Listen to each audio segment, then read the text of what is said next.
les grands et les petits péchés. Nous vivons une époque où malheureusement, nombreux sont ceux et celles qui font des péchés sans se soucier de la gravité, de l'impact, des conséquences des péchés. Et lorsque tu exhortes certains parmi eux, tu te dis mais c'est rien, c'est un petit truc, c'est un petit péché, tout le monde le fait, c'est pas grave. Mais Akhi, c'est grave. Tu es en train de faire un grand péché. Tu dis mais vas-y, tout le monde le fait, c'est pas grave. Et donc ils vont minimiser les grands péchés, multiplier les petits péchés, et en fait, ils ne se rendent pas compte qu'à chaque fois qu'ils désobéissent à Allah, ils sont en train de s'éloigner de plus en plus d'Allah Tabarak wa Ta'ala, leur créateur, Jalla fi'ula. Plus tu t'éloignes d'Allah, plus tu t'éloignes de sa miséricorde. Et tu as besoin de la miséricorde d'Allah pour entrer au paradis. On va voir aujourd'hui avec l'aide d'Allah Tabarak wa Ta'ala la définition du grand péché, du petit péché et surtout leur danger. Allah Tabarak wa Ta'ala il dit In tajtanibu kaba'ira ma tunhauna anhu nukaffir ankum sayyi'atikum wa nudkhilkum mudkhalan karima. Si vous évitez les grands péchés, dit Allah, si vous évitez les grands péchés qui vous sont interdits, nous effacerons vos méfaits et vous ferons entrer en un lieu honorable, c'est-à-dire le paradis. Qu'Allah nous accorde le paradis. Allah Ta'ala il dit, si vous évitez les grands péchés, qu'est-ce qu'un grand péché? Abdullah ibn Abbas, radiyallahu anhu, ce noble compagnon, a dit, le grand péché al-kabira désigne tout péché auquel Allah donne pour conséquence l'entrée en enfer, sa colère, sa malédiction ou un châtiment. Dès que tu vois un texte où on y voit qu'Allah se met en colère contre l'auteur de tel acte, eh ben c'est que c'est un grand péché. Donc quand tu vois dans le texte la colère d'Allah, ou bien une menace d'entrer en enfer, ou la malédiction d'Allah, ou bien un châtiment qui est promis, une peine sur terre ou après la mort, c'est que c'est un grand péché. S'il n'y a pas tout cela, c'est un petit péché. Donc quand il y a, pour résumer, une menace d'une peine dans ce bas monde ou après la mort, c'est un grand péché. S'il n'y a pas cela, c'est que ce péché-là, c'est un petit péché qui n'est pas à prendre à la légère. Car comme nous ont enseigné nos ancêtres, ne regarde pas la petitesse du péché, mais regarde l'immensité de celui que tu es en train de désobéir. Allah Tabarak wa Ta'ala il dit الذين يجتنبون كبائر الإثم والفواحش إلا اللمم إن ربك واسع المغفرة. Allah Tabarak wa Ta'ala il dit qui évite de tomber dans les grands péchés et les turpitudes et qui ne commettent que des fautes légères. Le musulman doit faire attention à ne pas tomber dans les grands péchés. Et les petits péchés, c'est impossible qu'il n'en fasse pas. C'est impossible. Le prophète m'a dit tous les fils d'Adam sont des pécheurs et les meilleurs d'entre eux sont ceux qui se repentent. Chacun d'entre nous doit connaître quels sont les grands péchés et quels sont les petits péchés. Pourquoi? Parce que les petits péchés, écoutez attentivement s'il vous plaît, les petits péchés agissent sur le fils d'Adam comme une drogue. Et un péché en amène un autre. Tu commences par un petit péché, tu commences à le faire une fois, et bien Shaitan il va faire le nécessaire pour que tu t'y habitues, que ça devienne ta drogue, que tu en dépendes. Puis après cela, il te le normalise. Prochaine étape, il t'ouvre la porte des grands péchés. Et après les grands péchés, lui son objectif c'est de t'amener à sortir de l'islam. C'est pour ça que toi tu dois sécuriser ta foi en faisant très attention aux petits péchés et aux grands péchés. Car si tu les prends à la légère, le risque est très grand, sur terre et dans l'au-delà. Notre bien-aimé sallallahu alayhi wa sallam a mis en garde contre les grands péchés. Abu Huraira radiyallahu anhu relate que le prophète sallallahu alayhi wa sallam a dit les 5 prières obligatoires, le vendredi jusqu'au suivant et le mois du Ramadan jusqu'à celui qui le suit sont des actions qui expient les péchés commis entre elles. C'est-à-dire que je vais prier salat al-subh et je vais prier après al-dhuhr. Les péchés que j'ai fait entre subh et dhuhr sont effacés par la prière de dhuhr. Les péchés que j'ai fait entre dhuhr et asr sont effacés par la prière du asr. Donc les prières entre elles, elles permettent d'expier les péchés qui ont été faits entre chaque salat. Et le prophète s'en dit également du vendredi au vendredi. Ce vendredi, tu as fait salat al-jum'a. Le vendredi prochain, bi'idhnillah, si tu fais khutbat al-jum'a, tu fais la salat, et bien les péchés commis entre les deux jum'as sont effacés. Et du ramadan au ramadan, pareil. En faisant le ramadan d'après, les péchés faits entre les deux ramadans sont effacés. Mais écoute la fin du hadith, tant que l'on évite les grands péchés. Et c'est rapporté par Muslim. Donc qu'est-ce qui est effacé ici? Ce sont les petits péchés. Et attention, ne minimisez pas l'affaire, barakallahu fikoum. Ne minimisez pas l'affaire. Concernant la différence entre le péché majeur et le péché mineur. Al-Kabira, le péché majeur, se définit par tout péché dont l'auteur est condamné à une peine légale dans la vie d'ici-bas ou se trouve sous la menace de la malédiction d'Allah, de sa colère, du feu de l'enfer, de l'annulation de ses œuvres ou d'autres menaces du même genre.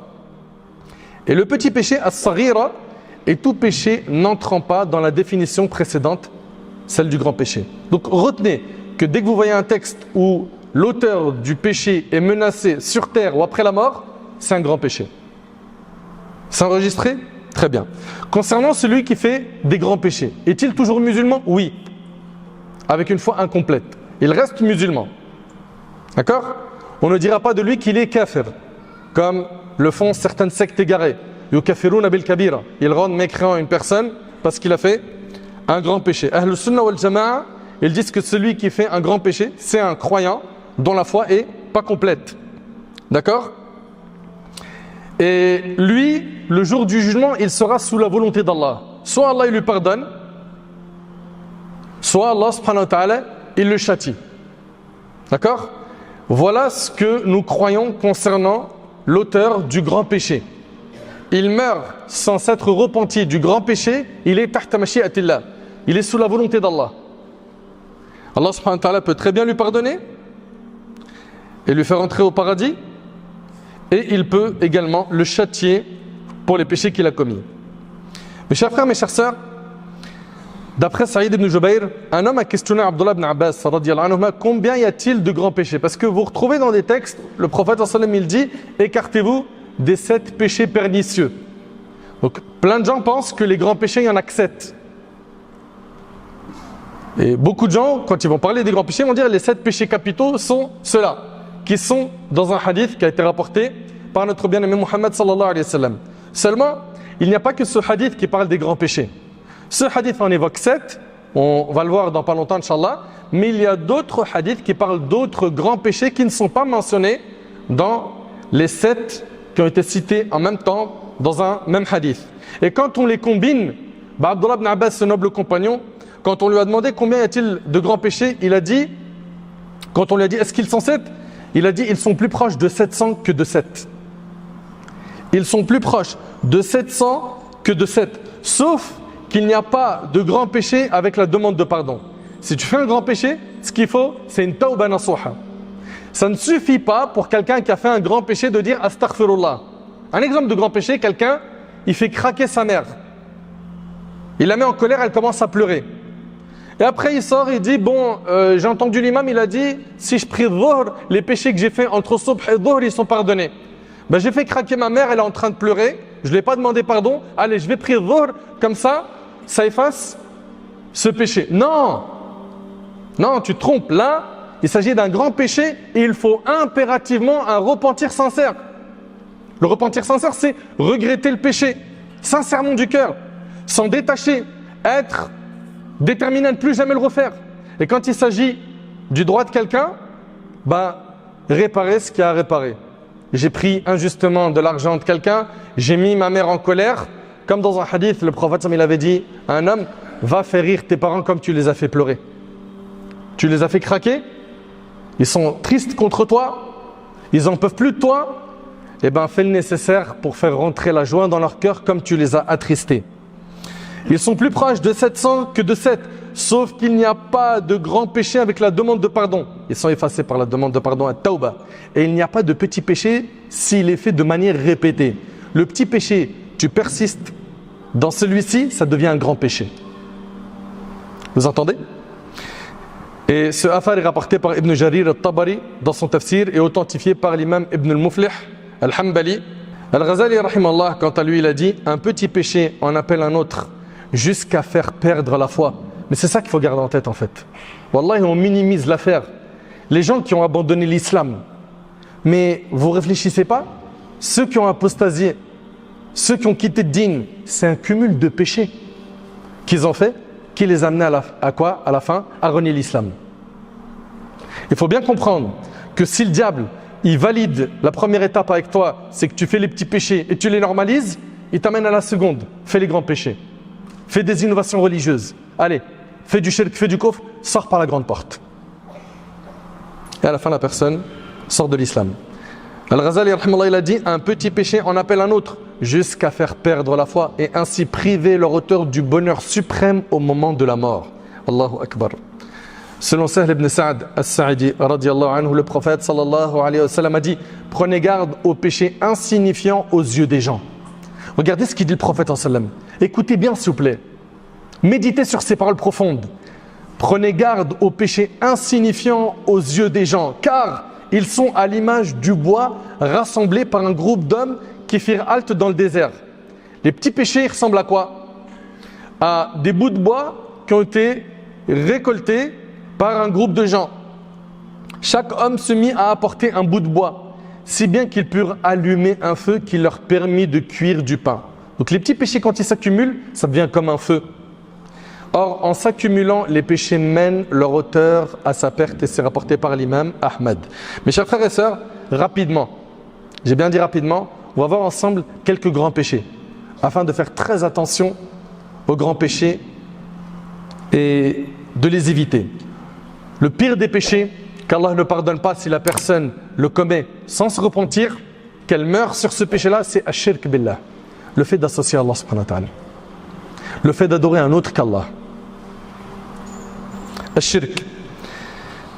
Le fait d'associer Allah. Allah ta'ala il dit innahu man yushrik billah faqad harrama Allahu alayhi al-jannah wa ma'wahu an-nar wa ma lidh-dhalimin min ansar. Quiconque donne des associés à Allah, Allah lui interdit le paradis et sa destination finale sera l'enfer et pour les transgresseurs, il n'est point de secours. Et notre bien-aimé alayhi salatu wassalam dans le hadith d'Abu Bakr qui est rapporté par Bukhari et Muslim, il a dit, ne vous informerai-je pas des plus grands des péchés majeurs? Il a répété cela 3 fois. On nous dit, mais si, au messager d'Allah. Alors il mentionna, pour commencer, l'association à Allah. C'est le pire des péchés. Et écoutez bien s'il vous plaît, c'est le seul péché dont son auteur ne sera jamais pardonné s'il meurt sans se repentir de ce dernier. Ici on est en train de parler du shirk, le fait d'adorer un autre qu'Allah. D'accord? L'association à Allah. Ça, si l'auteur de ce grand péché ne se repent pas avant de mourir, pour lui il n'y aura plus jamais de pardon après la mort. En dehors de ce péché, n'importe quel autre péché, et ça c'est notre aqida, c'est notre croyance, aqidat ahl sunnah wal jama'a, n'importe quel autre péché à part le shirk, qui a été fait par une personne qui n'a pas annulé son tawhid, son unicité, il meurt, elle meurt, en ayant fait tous les grands péchés possibles et imaginables, hormis le shirk, sans avoir annulé son tawhid, cette personne, notre croyance envers elle, c'est qu'elle est sous la volonté d'Allah. Allah peut très bien lui pardonner le jour du jugement, tout comme Allah peut la châtier. Allah tabarak wa ta'ala, il dit dans Surat An-Nisa, Inna Allah la yaghfiru an yushraka bih wa yaghfiru ma duna dhalika liman yasha. Allah ne pardonne pas qu'on lui donne des associés. Allah ne pardonne pas le shirk, mais en dehors de cela, il pardonne à qui il veut. En dehors du shirk, Allah dit qu'il pardonne à qui il veut.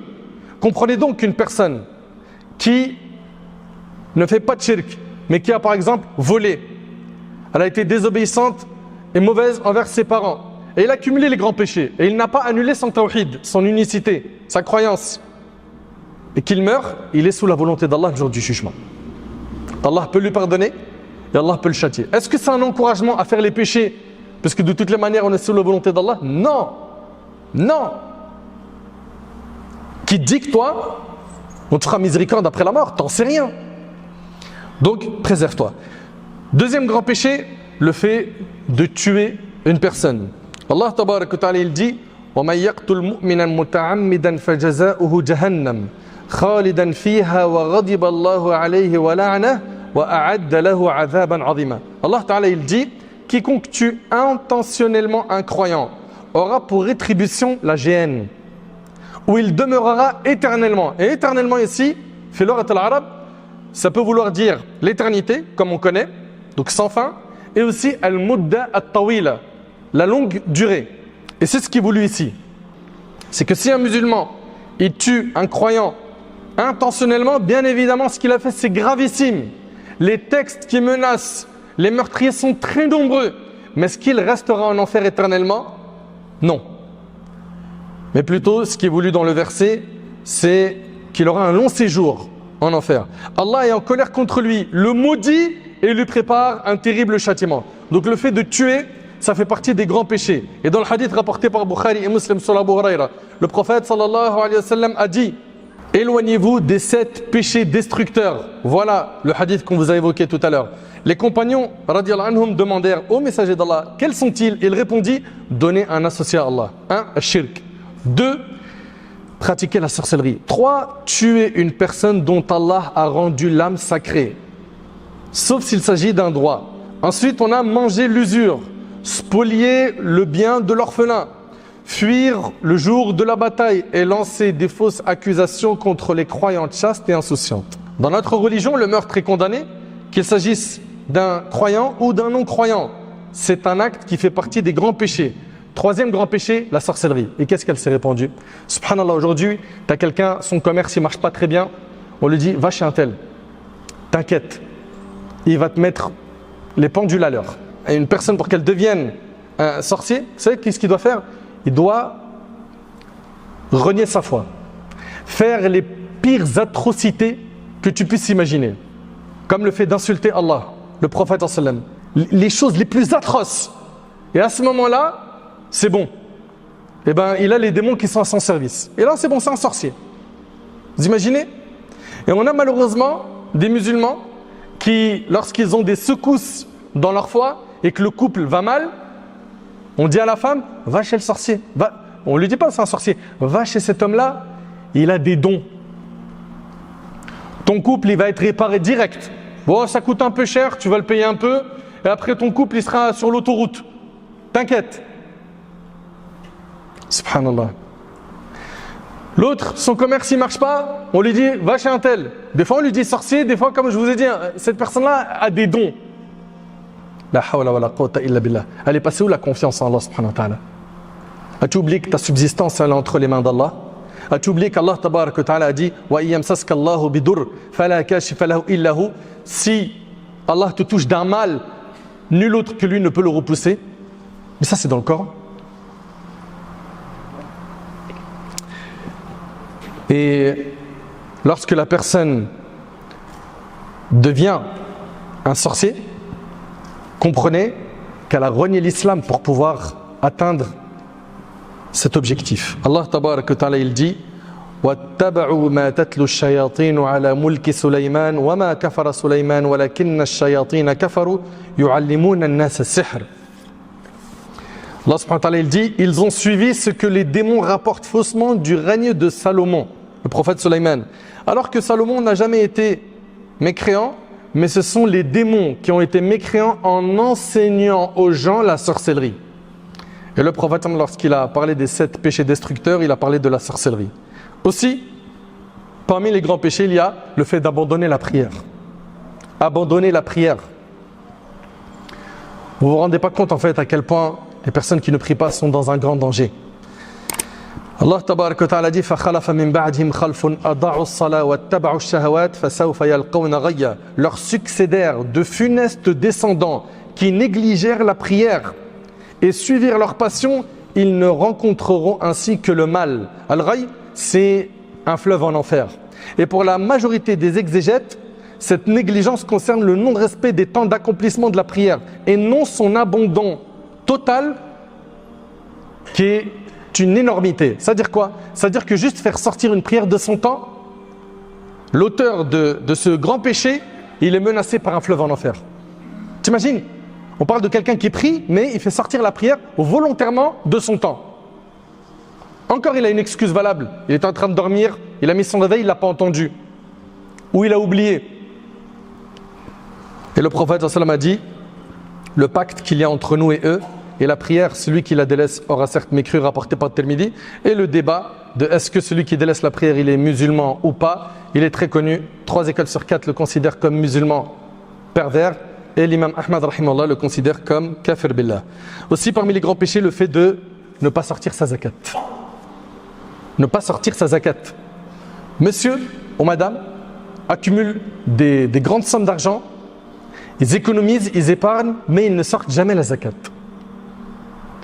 Ceux qui ne payent pas la zakat sont sévèrement menacés dans le livre d'Allah et la sunna du prophète sallallahu alayhi wa sallam qu'ils se repentent et qu'ils fassent le nécessaire pour calculer toutes les zakats qu'ils n'ont pas payées dans les années du passé, car c'est une dette. C'est une dette. Il ne suffira pas de dire « je me suis repenti, je n'avais pas payé la zakat pendant tant d'années, c'est bon. J'ai demandé à Allah pardon, ça y est, c'est terminé. » Non, tu te trompes, tu devras rembourser ces dettes. Également, parmi les grands péchés, il y a uquq al-walidayn, le mauvais traitement des parents. Allahu Akbar. On vit une époque aujourd'hui où qu'est-ce qu'on voit comme rébellion envers les parents? On a des jeunes qui parlent à leurs parents, on dirait qu'ils parlent à un enfant. Vas-y maman, là c'est bon. Oh là, toujours tu me dis salat, ça suffit. Toujours tu me dis salat, ça suffit. T'as pas honte? Tu lui cries dessus. Allah tabaraka wa ta'ala, il nous a interdit de leur dire ouf, fille.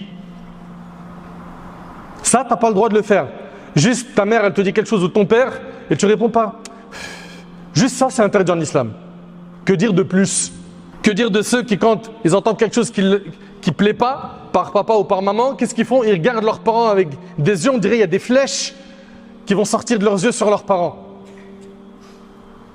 Sans compter ceux qui les insultent, qui les font pleurer, qui sont dans la délinquance, qui finissent dans des affaires sombres. Et c'est la maman qui est en train de pleurer au parloir, en train de visiter son fils. Elle a sacrifié toute sa vie pour l'éduquer. Elle a sacrifié ses nuits pour lui, pour son bonheur. Ce qu'il lui donne en retour, c'est des problèmes, des épreuves. Il l'a fait craquer. Pareil pour le père qui ne comprend plus. Pourquoi est-ce que son enfant est devenu comme ça? Hal jaza'u l'ihsan ila l'ihsan. Subhanallah, c'est comme ça que vous répondez aux biens qu'ils vous ont fait pendant toute votre enfance, toute votre jeunesse.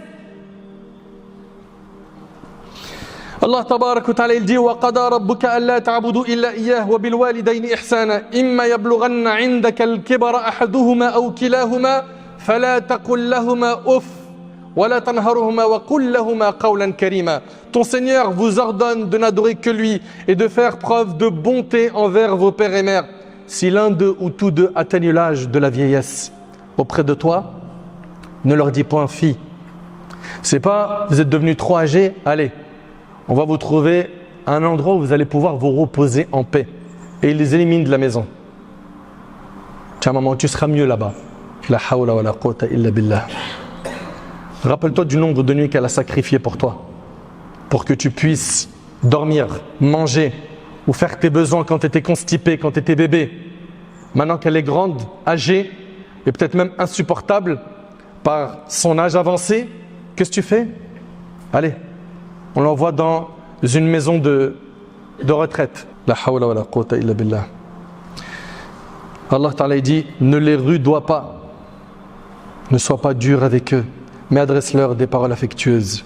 Allah a interdit Azza wa Jal de leur adresser de mauvaises paroles jusqu'à fille, qui est la moindre d'entre elles. Je ne sais pas si on réalise. Parmi les grands péchés, et là on va en citer beaucoup, il y a la fornication. Il y a le fait de manger l'usure. Il y a le fait de manger les biens de l'orphelin. Il y a le fait de mentir sur Allah et son prophète.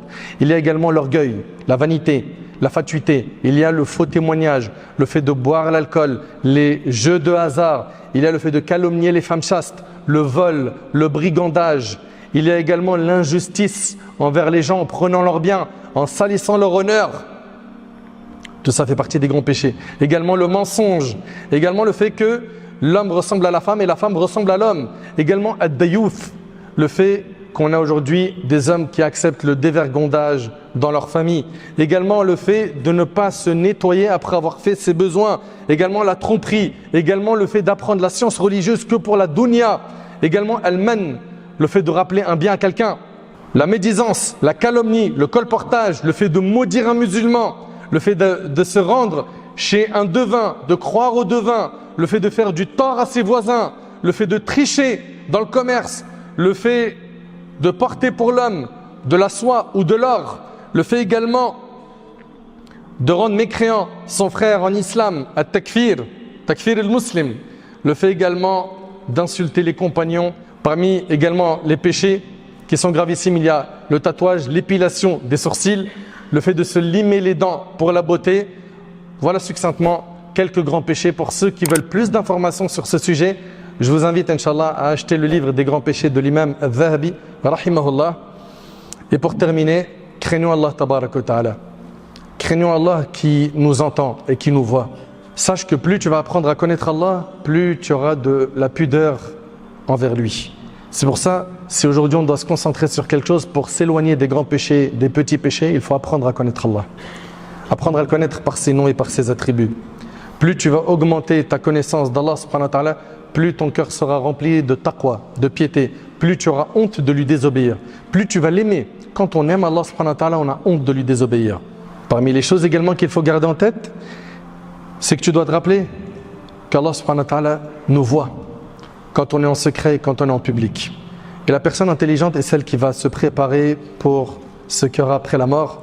Et la personne incapable et négligente et paresseuse et feignante est celle qui va remettre à plus tard, procrastiner, suivre ses passions jusqu'à ce que la mort la frappe. J'implore Allah tabaraka wa ta'ala de nous éloigner des grands péchés et des petits péchés.